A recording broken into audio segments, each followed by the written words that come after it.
Okay, okay. Totoo ba itong ating panonoorin? At ano po ang basihan? Galing ito sa Pinoy Views and Opinion. Nasa description yan mga kapatid. Ilalagay ho natin yan. Panoorin nyo ng buo. Dito kasi gagawan ho natin ng reaction video. Ang title ho ng ating panonoorin, Basura ang turing kay Marcos sa Amerika. Dahil daw siguro yan sa suot ng Amerikano na nagmaong lang, tapos samantalang si PBBM nakapormal, presidente yan ng Pilipinas. Tapos humarap, yun lang. Tapos hindi pa ata daw yan yung may-ari or yung pinaka-leader. Ewan ko ha.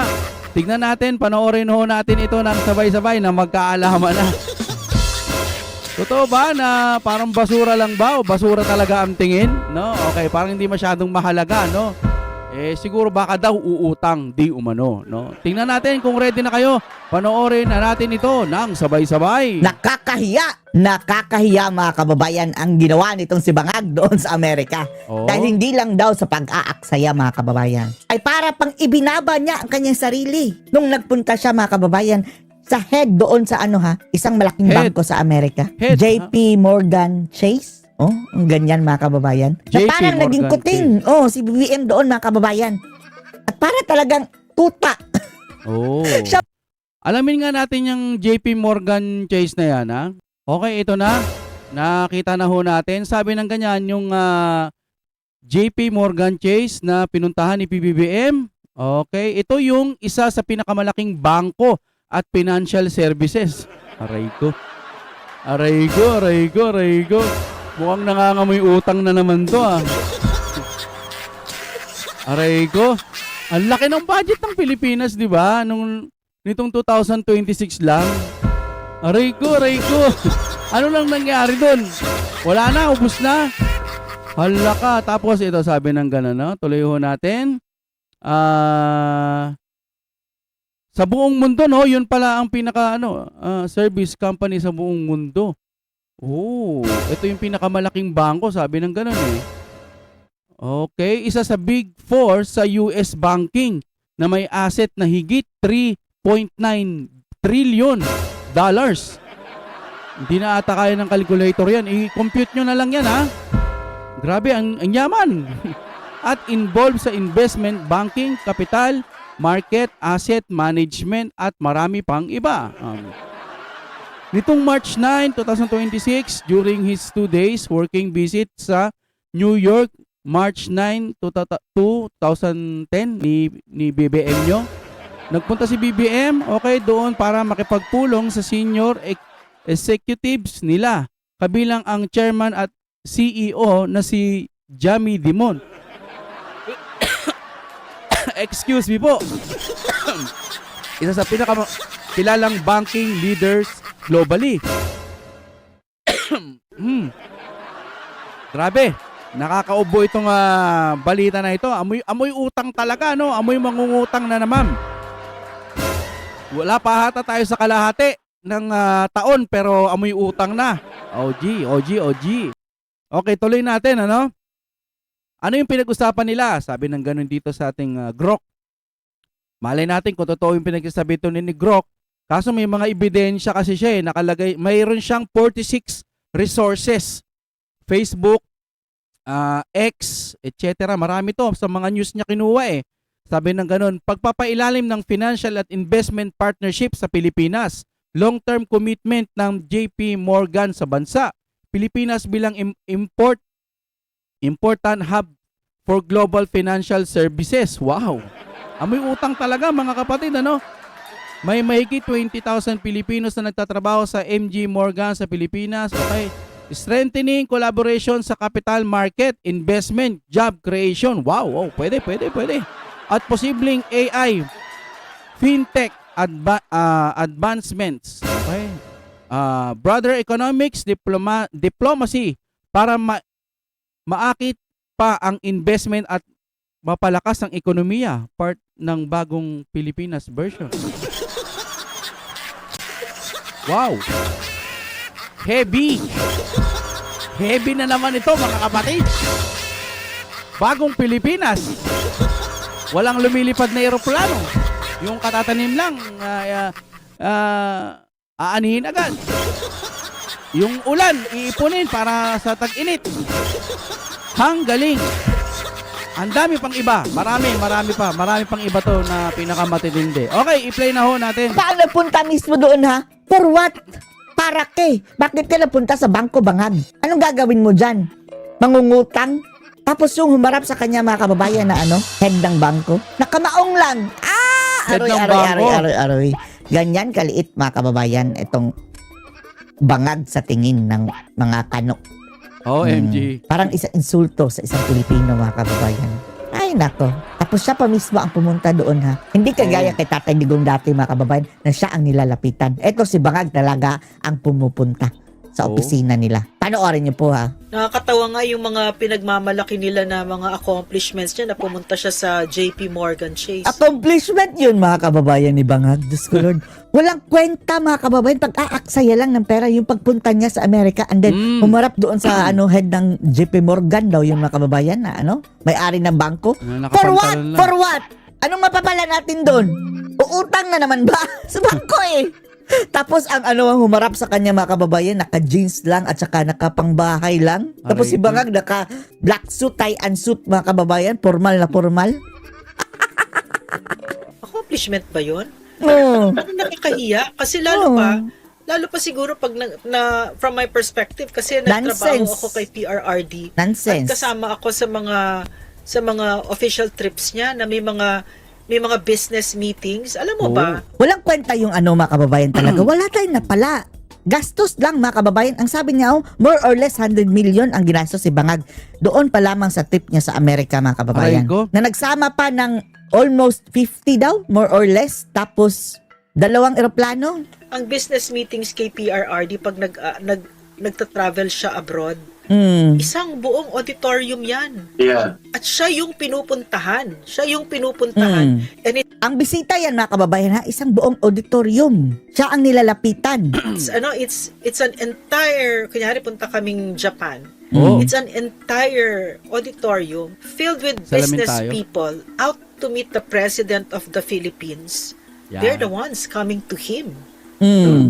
That's very important. Hindi katulad ng ginawa ni Bangag. Bangag. Siya pa yung nagpunta doon sa JP Morgan Chase. Nakakahiya no? So, parang siya pa yung naghahabol, Hindi na lang niya binigyan ng dangal mga kababayan nating bansa. Presidente siya. Tapos para pa siyang mga kababayan. Para na siyang tuta doon. Isang tapos yung nasa head pa ng table, yung taga JP Morgan Chase, hindi siya mahalaga yun eh. Sa soberenya ng isang bansa, nasa dignidad mo, 'di ba?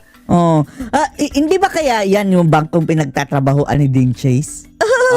Parang yung head lang ng bangko pero hindi yung mismong parang may-ari, no? Kasi Pilipinas yan eh. Pangulo ng Pilipinas yung yung makikipag-usap eh. Dapat sana man lang yung haharap, 'di ba? Kaso yung head lang ng bangko. Pwede na ba 'yon?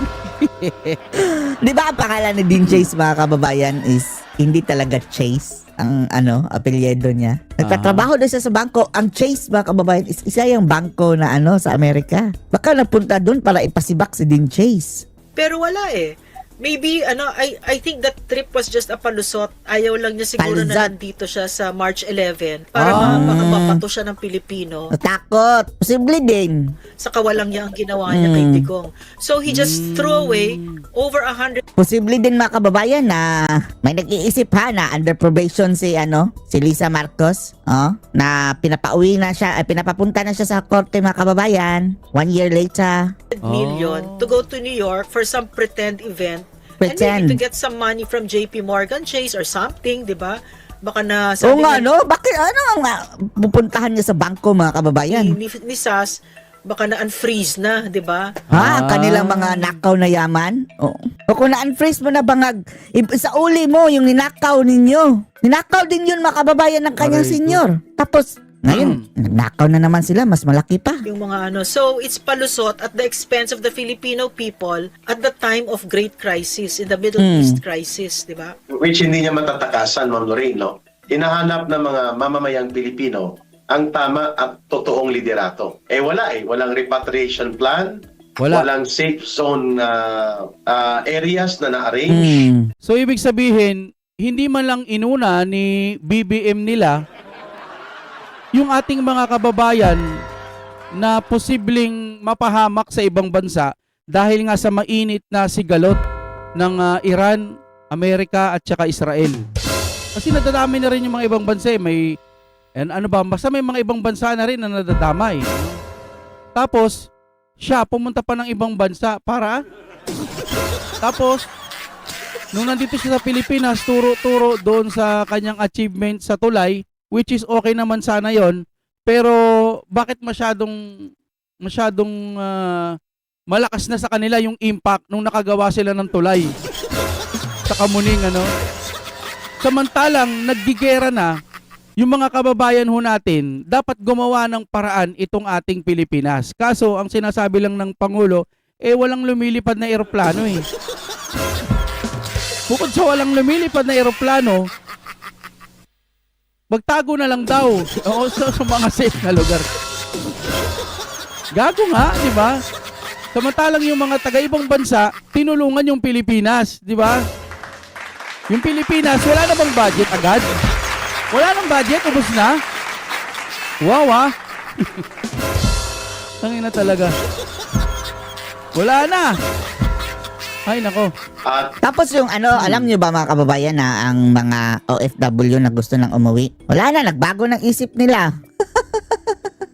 Nagbago ng isip. Ayaw na umuwi ang karamihan. Mga kaakibak na economic support pagdating dito ng mga madi-displaced na mga kababayan natin sa nagaganap na tensyon at mga sigalot sa Middle East. Wala talagang klaro na plano. Ang pinakamalala ay ito. Hindi lamang sisirit mga kababayan, Ma'am Lorraine, ang presyo ng produktong petrolyo baka Sisirit din ang tain ni Marcos mga kababayan dahil leaking na. Ay, parang mga kababayan puwet. umabot ng mahigit 90 pesos per liter o baka umabot ng 100 pesos. Oo.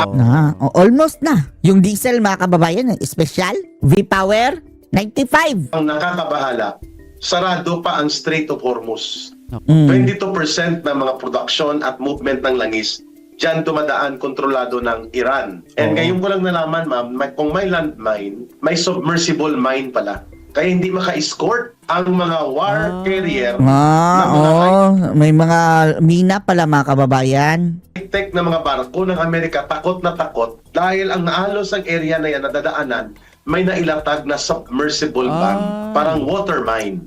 Kung may landmine, may water mine. Mine, Kumbaga pag may mga dumaan doon, pwedeng bugum, dumanon. Kaya hindi sila pwedeng dumaan doon, kaya mag-iikot-ikot na lang sila kung saan pwedeng dumaan. Hindi naman sila pwedeng dumaan doon malapit sa mayroon nga sa Facebook parang shortcut ata sila May nag-comment naman gagawin mong Mad Max. Dadaan sa disyerto, no? Hindi naman pwede yun. Kaya sumasabog mga kababayan ang mga barko. Pwedeng sumabog ang mga barko na ito. At pag na-touch nila, may certain level of surface friction. Kaya Tapos anong ginagawa ni Bangag?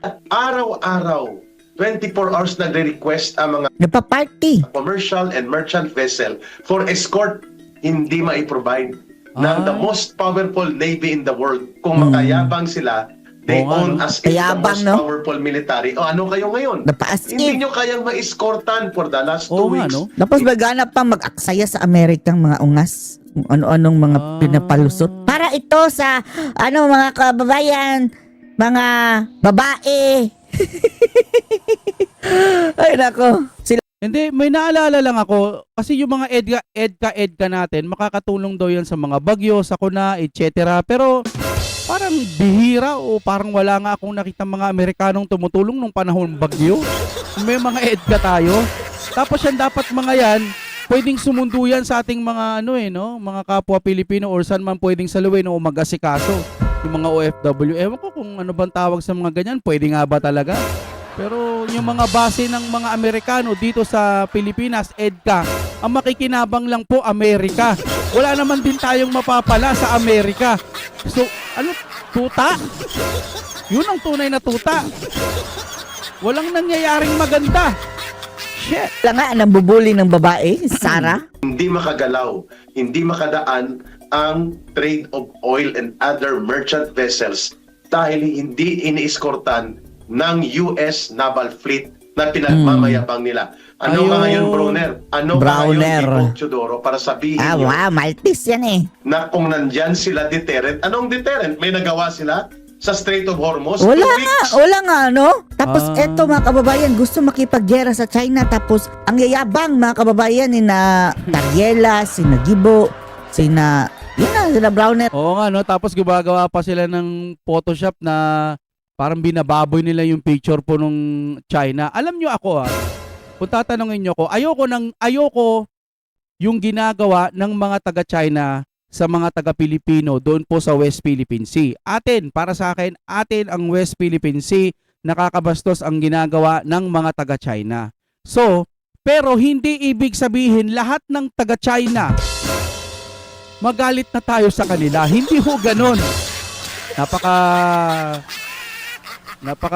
Ano ba tawag dyan? O sige, doon na lang tayo sa mas madaling maintindihan. Napakatanga-tanga mo naman. Kung buong China magagalit ka, buong administrasyon ng China magagalit ka. Dahil nga doon sa nangyayaring sigalot sa Pilipinas. Alam nyo ho, mas magandang pwedeng pag-usapan yon. Malalim na usapin yon. Minsan nakakwentuhan na natin yun. Hindi naman malalim. Nakwento na natin yon or nagka-topic na tayo ng patungkol dyan. Pero to make a long story short na lang, dapat pag-usapan. Hindi yung puro sisi sa Duterte.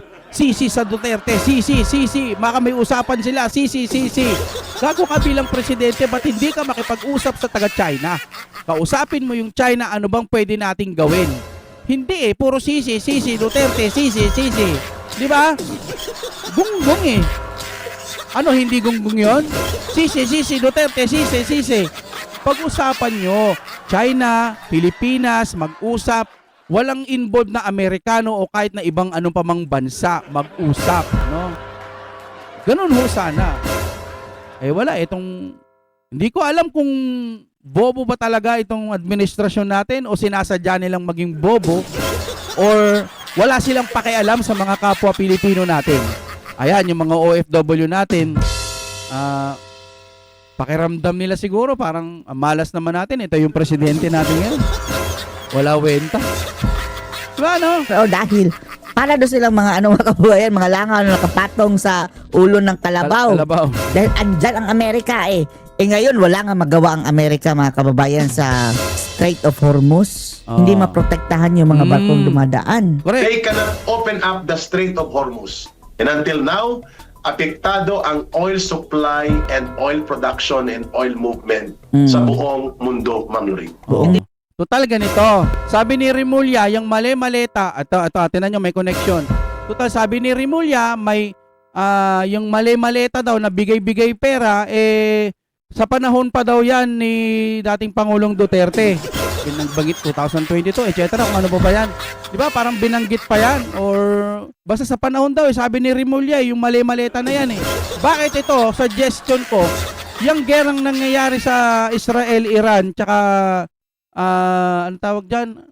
Amerika, Israel, Iran. Mas maganda kaya isisi nyo na rin sa Duterte. No? Yung hindi pagpapauwi ng mga OFW o hirap, isisi nyo lahat sa Duterte. Tingin na, puro na lang Duterte kasi ginagawa ninyo eh. O kaya, mag-file kayo ng impeachment laban kay BP Sara. Tapos yung topic na nakalagay dun sa papel, tungkol ho sa gera. No? I-impeach nyo si BP Sara kasi pahamak dahil nga sa gera. Ini-exage ko lang Ito kasing bansa natin nakatutok sa pagpapabagsak kay BP Sara, hindi sa pagpapalago at pagpapaganda ng Pilipinas kung mahal. Kung bobo ka, hindi mo pa rin naunawaan, hindi ka pwede sa channel ko. Oh my God, we're back again.